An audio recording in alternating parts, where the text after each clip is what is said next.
Bij de lezing van de Surinaamse Juristenvereniging heeft ook de vertegenwoordiger Pieter Jamadar van de Caribbean Court of Justice een zeer belangrijke lezing gehouden.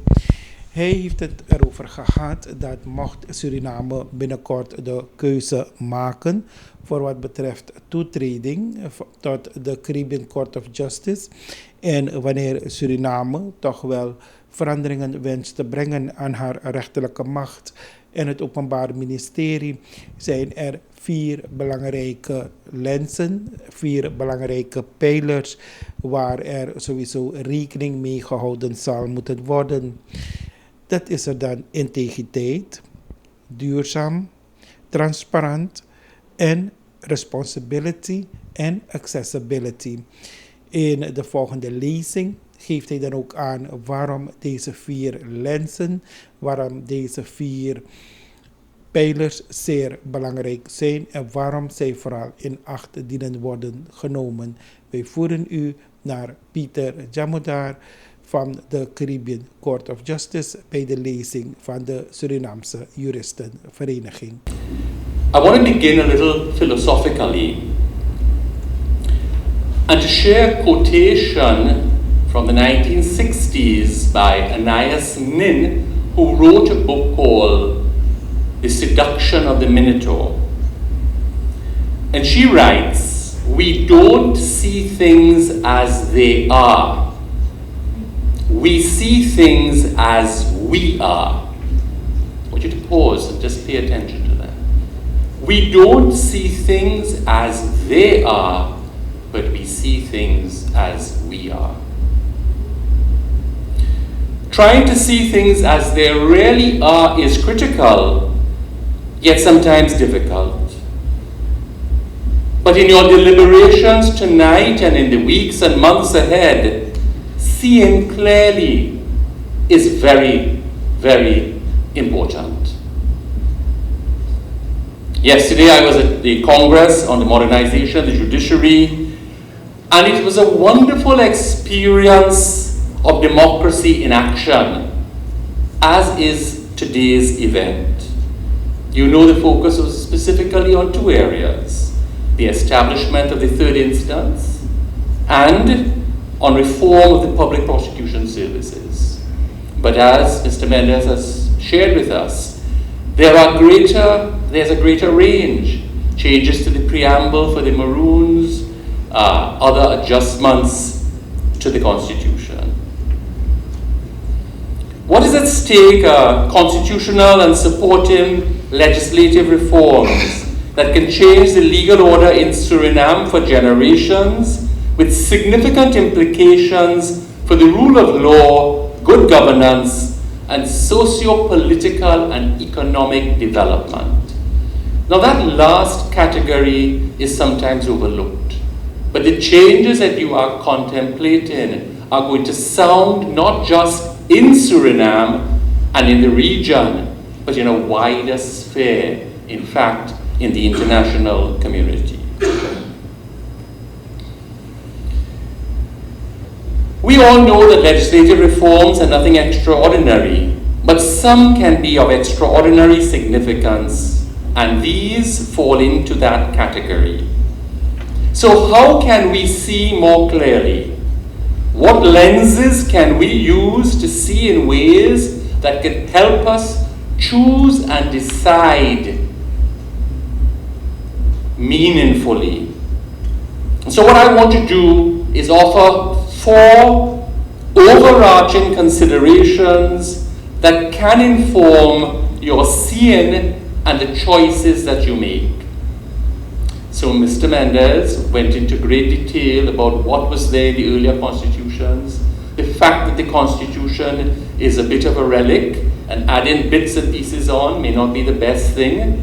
He spoke about challenges, having to dissolve Parliament because there was not provision for or mechanisms to do certain things. What I want to do is something different. I want to give you lenses that can help you understand and choose, because I think that is very important when we have to make choices. So I'm going to give you 4 lenses. The first is integrity. Integrity. Your choice must align with the fundamental values and principles of the Constitution of Suriname and the core values of your society. A fundamental question, therefore, that you have to pose to these proposals is, of the competing choices, which one most aligns with these fundamental values and principles? That must guide your choosing. There are subsidiary questions on this question of integrity. Questions such as, which choice advances democracy the most? Because that's what you state you want to be, a democratic state. So which choice aligns more with democracy, and which one could undermine democracy more?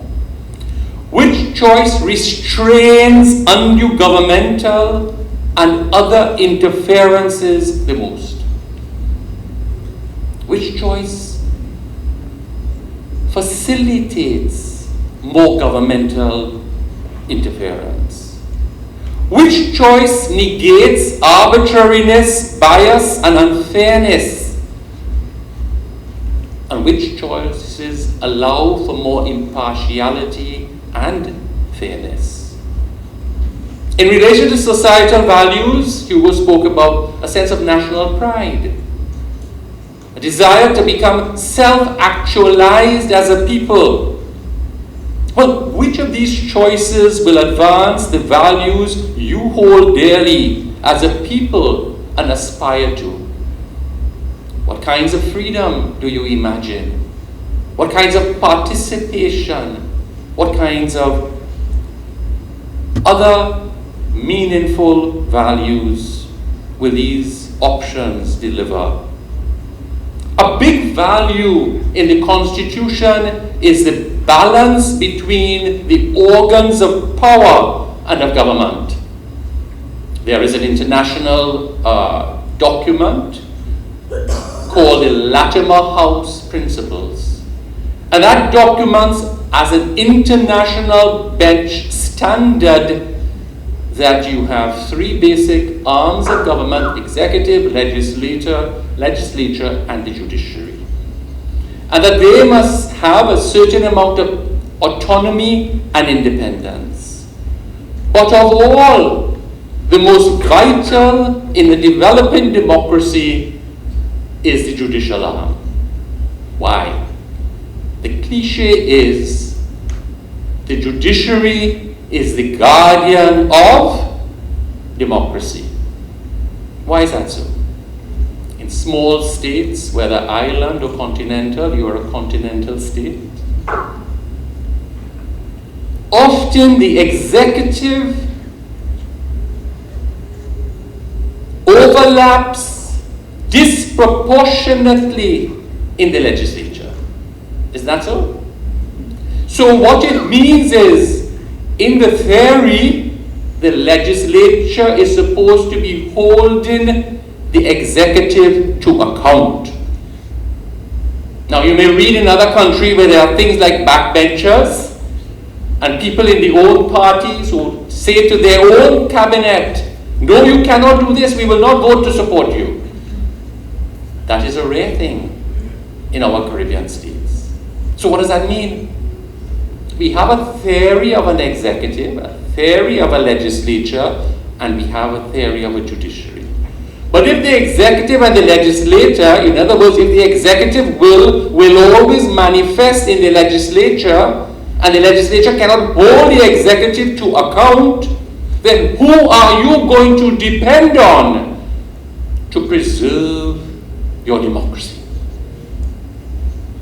So when you choose, think about the balance of power, what it is in your society, and what choices you make to preserve this democracy. And Suriname has not earned this democracy easily. You know how fragile freedom can be. not just from a colonial power, not just from a colonial power. So these are not easy questions, they are questions of great significance. The second lens is, so that was integrity, aligned with values. The second is sustainability. Sustainability. Your choice must not only be implementable in the short term tomorrow, but critically it must also be sustainable over the medium and long term. You are making decisions that will have influence and impact on your democratic processes for a very long time. I'm from the Caribbean, I travel throughout the Caribbean, I travel throughout what we call the global south. In August I was in Papua New Guinea, in December I was in Nigeria, in February I'm going to be in India, in between I'm here in Suriname. We build a stadium in the morning, or we get somebody to build a stadium for us in the morning, and in a year's time we can't maintain it. Can't maintain it. So when you make your choice, the question of sustainability is critical. And this raises issues of capacity, resources, and will. Let us not pass over will, the power and the willingness to do. That is to say, the choices on offer of them, which one offers the greatest probability of continuity, sustainability, of competence that can be maintained to satisfactory levels over time. These are the lenses that you must look through. So ask, to what degree are the choices on offer more sustainable over the medium and long term? Don't look just to the short term. Sweeties that we get today and suck finish, and then there is no sweetie for tomorrow. You have to make a choice that ensures for your children and your children's children, they will have sweeties to suck.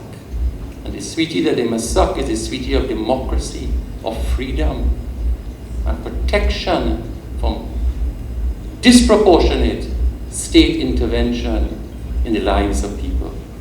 The third lens is transparency and accountability. I know I have limited time, and I know if you stand up, I have to run off. So I'm paying careful attention. The third lens is transparency and accountability. Your choice must be capable of continuous public-facing disclosure, measurement, and evaluation. I'm going to say that again. The choice you must make must be capable of continuous public-facing disclosure, measurement, and evaluation. What does that mean? That means the choice you make must assure you that you, the people of Suriname, will have access to the relevant information to evaluate performance.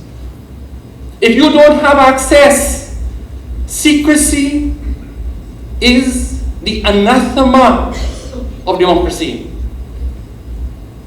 Non-disclosure is often a cover to cover up what we don't want to disclose. In fact, the greatest guarantee of publicly acceptable performance by state institutions is dependent on your capacity to have access to and evaluate these systems and how they're working. How much access do you have to the systems, and which choice are you going to make? Is choice A going to give you more access or less access? More accountability or less accountability? These are deep values. So ask, of the choices, which one will provide me with the greatest degree of trustworthy transparency and accountability? I'm not going to say choose the CCJ because it will be more this or more that. I don't want to do that tonight. I want to give you lenses so you can exercise your free, informed will and make choices. The fourth and last lens is responsibility and accessibility. You should consider the ability to respond. In English, the word responsibility allows me to make a very nice play on the word. Response dash ability. The ability to respond. Respond to what? In the choices you make, respond to what? To the needs of Suriname. So when you choose, ask, which of these on offer can more likely respond to our needs? Which one can more likely serve the interests of the society? And related to responsibility is accessibility to the services that you say are needed, that are promised and intended to be provided. So ask, which one is more likely to provide for us, the people, the services that we need? Maybe that reforming the public prosecutor's office in the way it's proposed may do so. It may be having your own final court may do so, but it may not. So I offer these 4 simple tools: responsibility and accessibility, transparency and accountability, sustainability and integrity, as tools or lenses through which you can analyze for yourself what is being offered, and not have to be the prisoner of rhetoric. That is how you exercise your true democratic freedom and your power. My hope is that these practical and I hope useful tools can assist you in your decision making in the days, weeks, and months ahead.